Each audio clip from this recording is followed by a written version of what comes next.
can buy whatever else you need to go with it. The rule is, as you're watching the Facebook Live session for the next half hour, you please write your comments. I want to get lots of questions from you, but you have to write the hashtag canning party. And it's one of 4 starter kits plus the $50 gift card. So as I'm starting, I'm going to spend the next half hour making one of my favorite jam recipes with a little bit of a twist. And I want to give you the rules for sort of the creativity, the essence of canning. And before I get into things, home canning is so important to me. I live here in the Niagara region, and there's a real culture of making preserves, sweet and savory, whether it's tomato sauces, pickles, fermented goods, and I really rock when it comes to the fruit jams.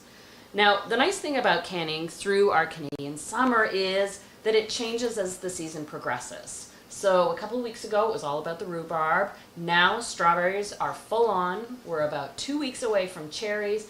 Then it spills into the raspberries and the blueberries and the plums and the apricots and the peaches and on and on and on. So what I want you to consider when you start canning is you don't have to immediately do a huge batch. This recipe I'm making, it does not make 60 jars of strawberry jam. And you may think, oh, canning is such a process. It's going to take me all day long. This is a recipe that makes 1 liter of jam. So 4 250 ml jars. That means if you're working with a small space or you don't have a lot of space to store it, you can just do a little at a time. And literally, I am going to make this jam in half an hour. But you might as well make a party of it if you're going to do this, because almost like a cookie bake at holiday time, get your friends together, make a batch, and then you split it up so everybody has their jam to take home. So I want to call on my pal here, Lisa, because we're going to make some jam together. Everybody, this is Lisa. Lisa, everybody. Hi, everyone. You can say hi to Lisa. Just remember that hashtag canning party.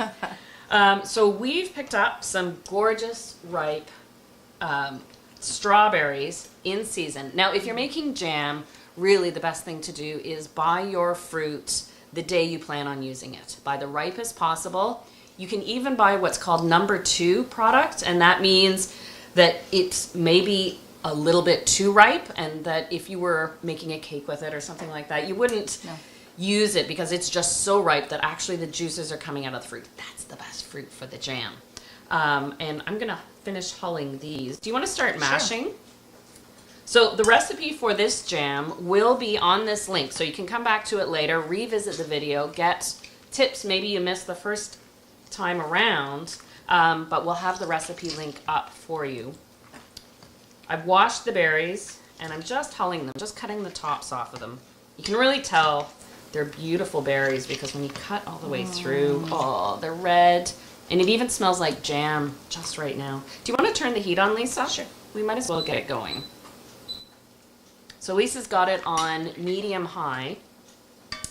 And the reason you use the potato masher when you're making strawberry jam is, yes, to crush the fruit, and look at all the juices that come out. It's so just crazy. And the smell. Oh. But also crushing the fruit with a potato masher means you're drawing out the natural pectin that's in the fruit. Pectin, even though you add it to a lot of jams, is an ingredient that's found in a lot of fruit naturally. Think of when you make cranberry sauce. How you just have to cook the cranberries and instantly it sets. That's because cranberry is just packed with natural pectin. But other fruits are lower in pectin, say apricots or peaches, so you definitely need to add pectin to your jam recipe. In the case of this recipe, because I want it to be a quick cook to really preserve that fresh flavor, we're going to use the combination of the natural pectin in the fruit and adding liquid pectin at the very end. Can you see this? Look at that juice. I'm just going to throw in these last few berries. So this is really just 4 cups of berries. So 2 quarts. Put this behind. And while that's heating, let's add some flavor. What do you think about some vanilla? I love vanilla. So we're going to make a traditional strawberry jam, but we're going to add vanilla and honey to it at the same time.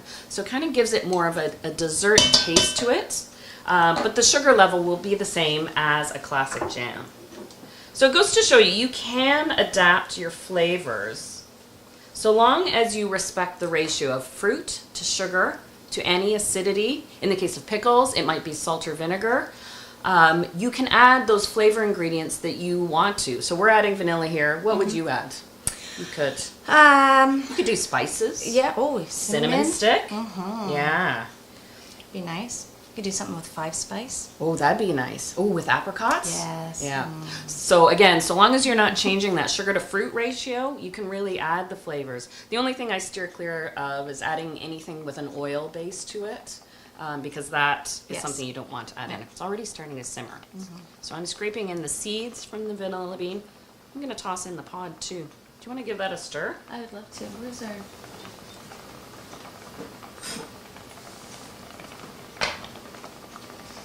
And as this cooks, I'm just going to add a little bit of lemon juice.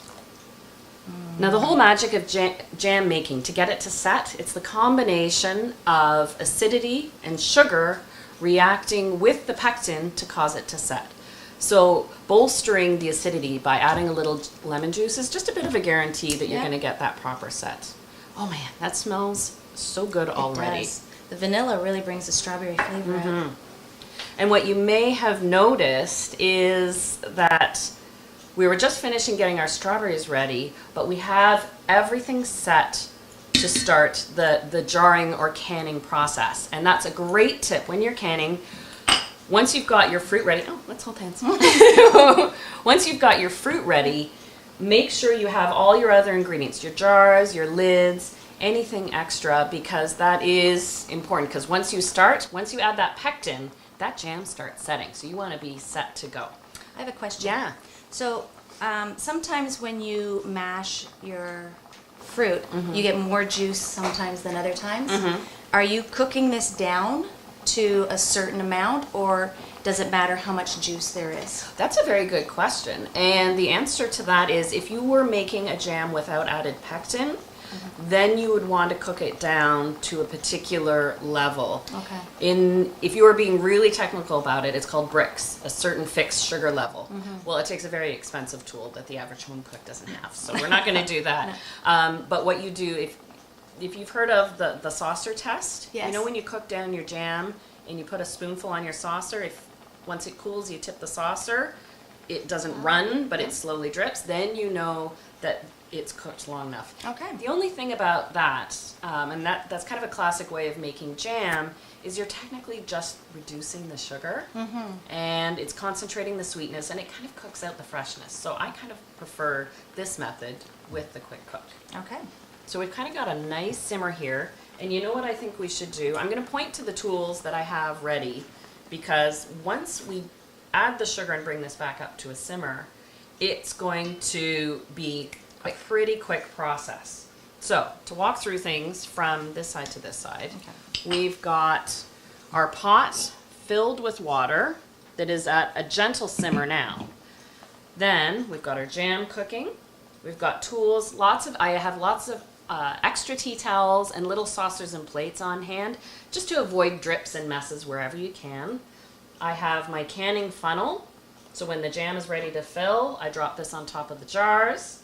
I have my 2-step lids. I've washed everything and air dried them. So this is the fastener that goes on top. This doesn't need to go through a sanitation process. Then I have my snap lids with the rubber seal. These I've washed too. And this is where all the magic happens when it comes to getting the seal, the vacuum that makes a jam of jar shelf stable. So you need to soften this little rubber ring, but you don't soften it by pouring boiling water over it. So what I've done is I've actually dropped them into a bowl, and I've put a little cool water just to cover them. When it's time to start jamming, I'll take a bit of the boiling water, pour it into the bowl, but the cool water just brings the temperature down a little bit. So it'll soften without you don't want it so soft that it actually breaks the seal. Then we have the jars. This makes a 1 liter recipe of jam. We've got these beautiful smooth-sided jars. This is a 250 ml or 1 cup jar. I love this because we're getting more adventurous these days with our labels, and you want to be able to see the product, so this is a real plus. I've got my other ingredients measured and set to go. This is used to take out any air bubbles that might get into the jam jar itself. And what I'm going to do, you've got tongs over there, Lisa. Let's drop these. Do you want me to? Yeah, sure. Go Okay. ahead. I'm going to drop the jars that have been air dried, and I've checked for any chips or damages. Just, you never know before it gets into your hands where how these may have been knocked about.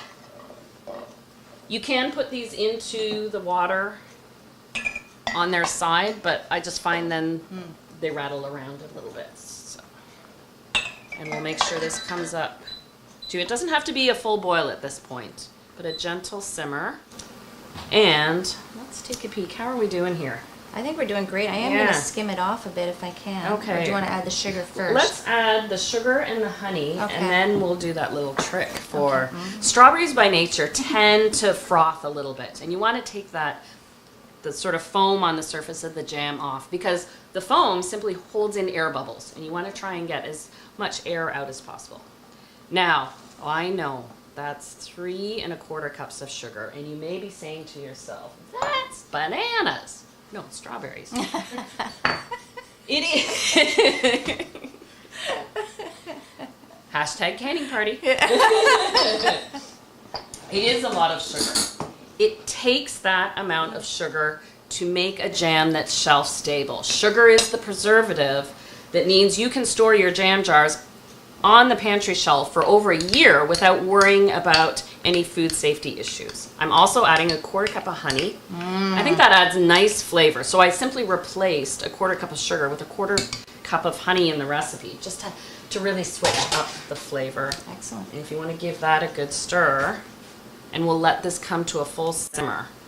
And maybe I'll spoon a little up here so you can really see. See, you've got that foamy layer on the surface of the jam. That's what we're going to pull off just using the spoon and set aside. You don't have to throw it away. It's actually delicious. Chill it and throw it in a smoothie later.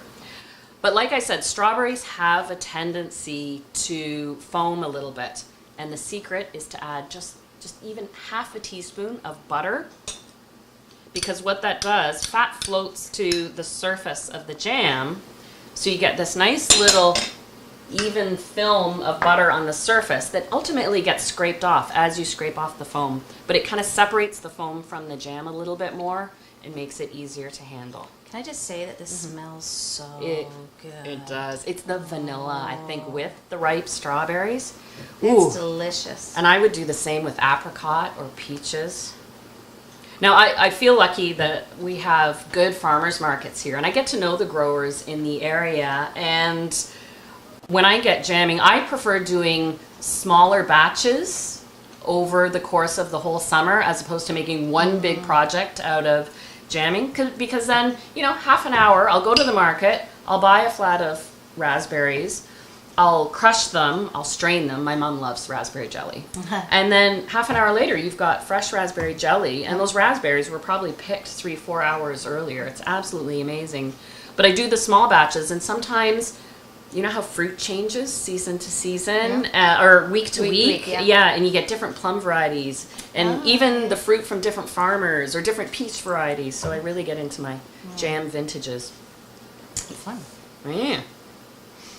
Please feel free to ask any questions as we're going along here. We're just waiting for our jam to come up to a boil after adding the sugar.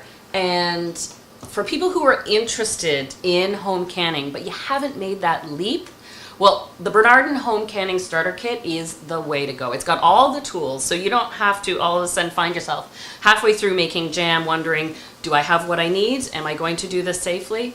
Everything is included. So remember, hashtag canning party, and we are giving away 4 home canning starter kits along with a $50 Visa card. So you can buy anything extra, the gift bags and the fancy tags to add with it. Yeah. Oh, we're coming to a simmer again. Okay. It smells good. You know what the smell almost reminds me of? A little, because of the vanilla, a little like cotton candy. Yeah. I like cotton candy. Now, something to consider if you saw the amount of sugar I added to the recipe, and that is essential to make a jam that is pantry stable and will keep for a year unrefrigerated in the jars. If you do want to do a sugar reduced jam, you can certainly do that. You can cut the sugar in half, but just be aware of 2 things. because the sugar is needed to react with the pectin that sets the jam. You may find the jam, while less sweet, is also a little more fluid because it just doesn't have that sugar to really connect with to set the jam. And also keep in mind then that's a jam that should not live on your pantry shelf. So you just put it in jars and you keep it in the fridge, where a jar of jam that is made pantry stable will keep up to 6 months in your fridge. One with reduced sugar I keep for 3 months in the fridge. Alternatively, you can easily do a freezer jam. You can even do a freezer jam with just fresh strawberries and use the no sugar pectin that sets it up, and that's beautifully fresh. So there are tons of options, and this is where Bernardin.ca just has great resources for all of those questions. So after this session, you know, we've had this nice little visit. You may have a question that pops into your mind, or you know you're making it down. You're going strawberry picking this weekend, but then a question pops in your mind. You've got a great resource to draw on whenever you need to. I have noticed that with the butter, the foam has changed. It's kind of gone to the outside. It's gone to the outside, and it's gotten more, I want to say... almost tighter. Yeah, sticky and tighter, so it's easier to pick off. Are you finding it's easier to scrape off too? Yes. Yeah. Yep. So just a reminder, don't throw away that foam. That's a good yogurt or smoothie additive. And we're going to make sure we pull out that vanilla bean, the actual pod. Yes. You'll notice I scraped the seeds in, but I dropped the pod in too. There's as much flavor in the pod as the seeds. Did you mention if you don't have a pod? Oh, that's a good point. Pod? If you don't have vanilla bean, but you want to add that vanilla flavor, you can just use regular extract. The point, though, is add it at the very end of the cooking process. Extract would cook away, where with the bean, the actual physical vanilla bean in there, we're just simply cooking the flavor into the jam. Yeah, we're coming along well. I'm going to get myself ready for canning here. So, always clean tea towels on hand. These are canning tongs, which helps you move the hot jars of jam in and out of the water easily. A little side note, these canning tongs, we use them all the time, don't we? Yeah, Lisa and I cook and bake together all the time. If you're making a dessert in an individual ramekin, if you're making a creme brulee or bread pudding, or even little individual crisps or cobblers, this is the best way to lift them off the baking tray or your water bath onto a cooling rack without burning your fingers. It's got the rubber part, so that way it grips onto the jar. I've got my canning funnel. We've got our pectin on hand. I have a question. If you make let's say you want to make a double batch, or even a triple batch, and your pot doesn't have enough space in it for all those jars, can you put your jars in and fill them, then put another set of jars in and fill them, and then at the end put your jars back in when they're filled? That's a very good question. Yes, you can. So if you're doubling or tripling this recipe and you can't fit all of your jars into your pot, this pot is smaller than the home starter kit pot. Yes, you can, because each batch takes about 10 minutes to boil after you've filled them. Yeah, you can rotate in batches. Okay. Kind of like making cookies if you bake them in and out of the oven. You can do it in batches. I didn't know if maybe the pectin would start working so quickly that it would... Actually, that's a good point too. The pectin activates with the fruit. It really kind of depends on the fruit. A fruit like blueberry has less natural pectin, so it can take longer to have the added pectin activate to it. Okay. I think we're getting close, so I'm going to... Now these jars are very hot. You'd want to touch them with bare hands. I'm using the rubber tongs so it grips on. Letting them drip dry so there's no water inside.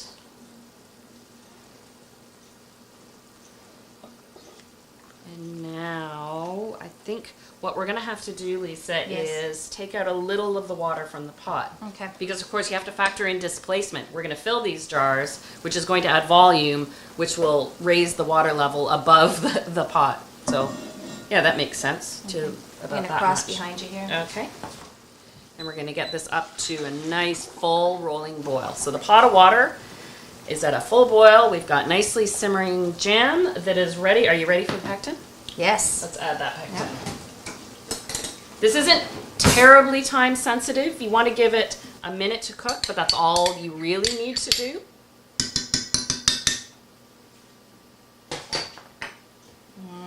So I find when I make blueberry jam, it can take a day or two for the jam to set. The strawberry jam can set right away.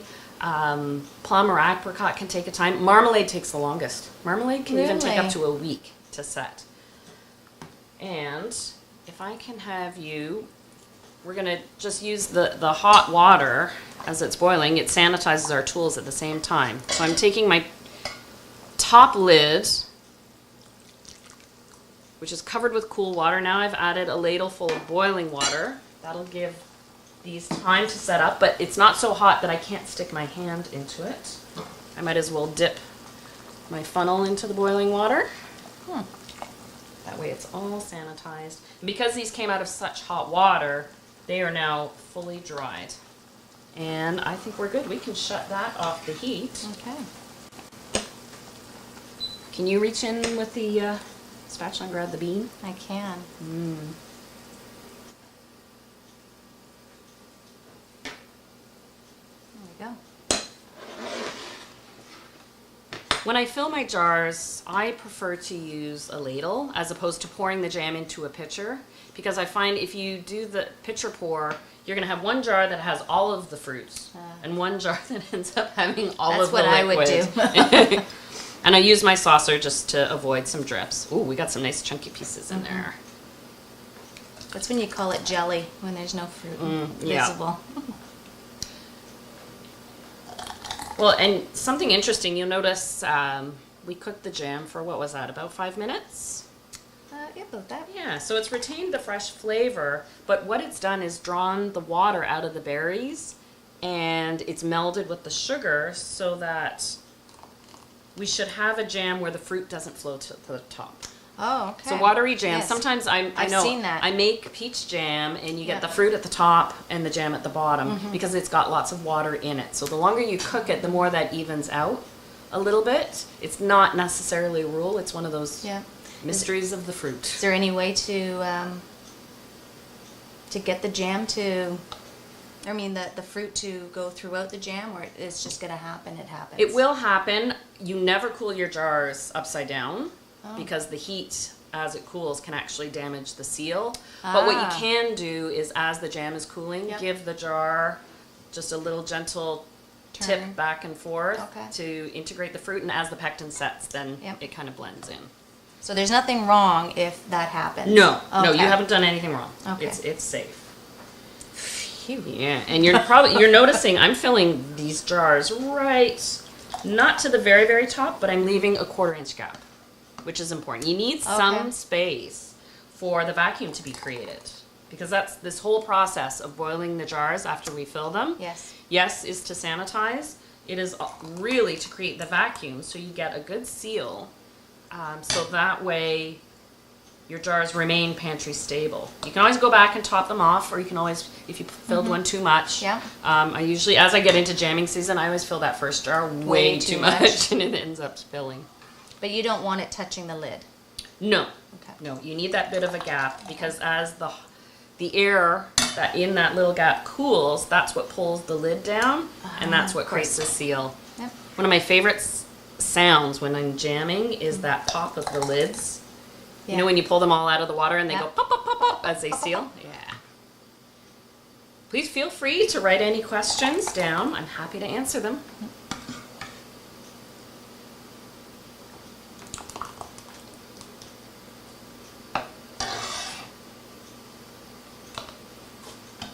If I can ask a favor, Lisa, do you mind wetting a paper towel? No. This is the last step before they go into the jar. You can really see how it's as it cools, it's starting to set. So that's the pectin at work. Got that beautiful clarity.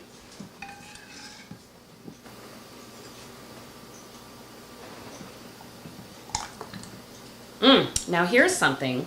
Am I going to get enough to really fill this up to the top? Sometimes it just depends on the fruit, but you may find you're left with your last jar isn't quite filled to the top.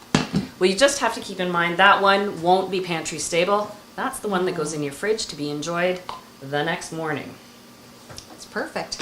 Oh, that did come out.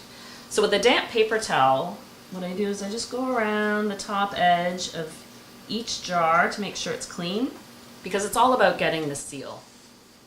Can I get rid of this for you? Yeah, sure, thanks. And get it out of the way, and then...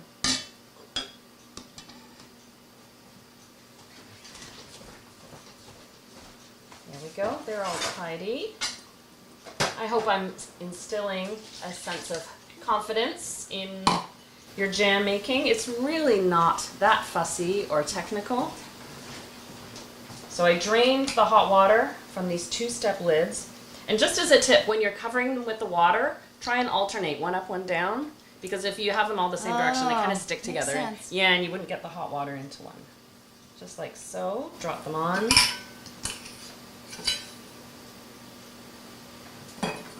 And because these do not come in contact with the jam, you don't have to worry about boiling them or sanitizing them beforehand.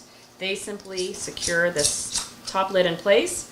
The rule when it comes to putting on the ring, just finger tight. So really, you don't want to push it down too far, or again, it actually breaks the seal. Do you want to do one? Sure. And when you do the final boiling, if they sort of shift, and because they're going to be rattling around for a little bit and they come a little loose, it's okay. It's not going to disturb the seal at all. You can just refasten them and make sure they're tight. So now these are really, really hot. They are. Do you want me to turn this up a bit? Yeah, we want to make sure. Does it need to be boiling? Because that's a very good point, Lisa. I set my timer when I drop the jars in and the water is at the boil. So as the first couple go in, you may see that the water isn't coming up to the top of the jar. But you're adding a lot of volume here, and you can always top it with water after you drop in all your jars. We're almost there. And you do want to fully submerge the jars. The water should come, can I get you some water? Just over the jars by little bits.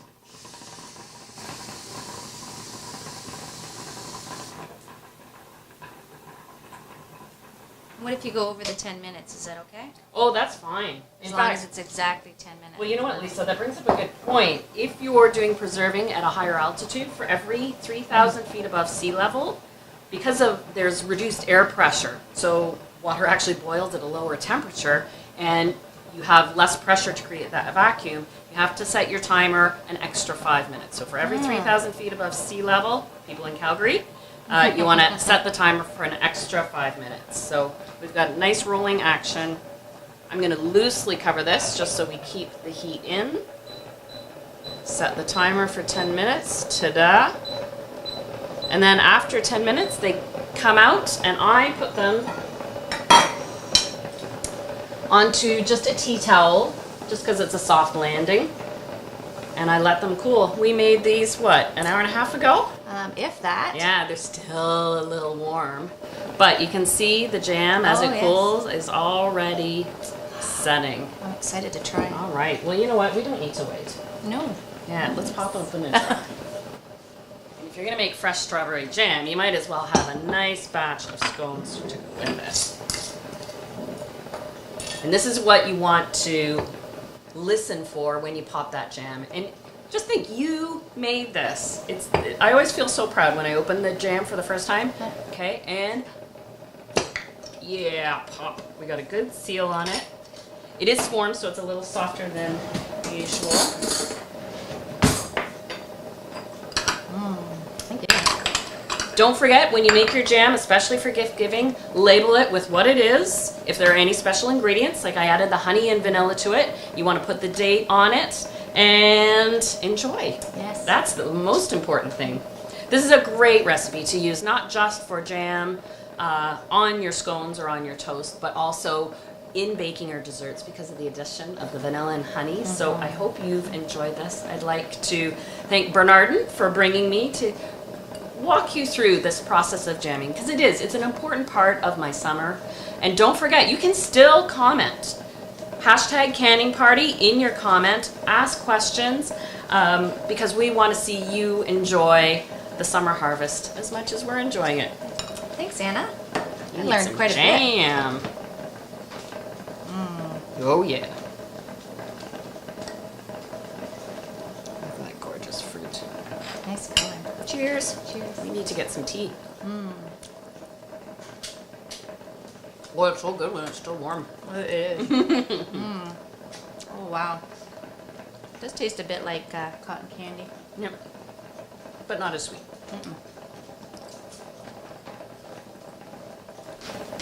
It's awesome. You think Michael would like a jar? Hey, come say hello. It's a canning party with everyone. This is my sweetie Smells Michael. so good. You want some? I do. There you go. The whole house smells just wonderful. And we literally did that in half an hour. That's pretty cool. I'm going to Yeah. go home and make some now. I'm gonna Well, you stop can and get take some a more few jars. strawberries. That's why we did it together. Teacher presents. Very nice. Well, I'm going to get some lunch ready for you guys. Okay.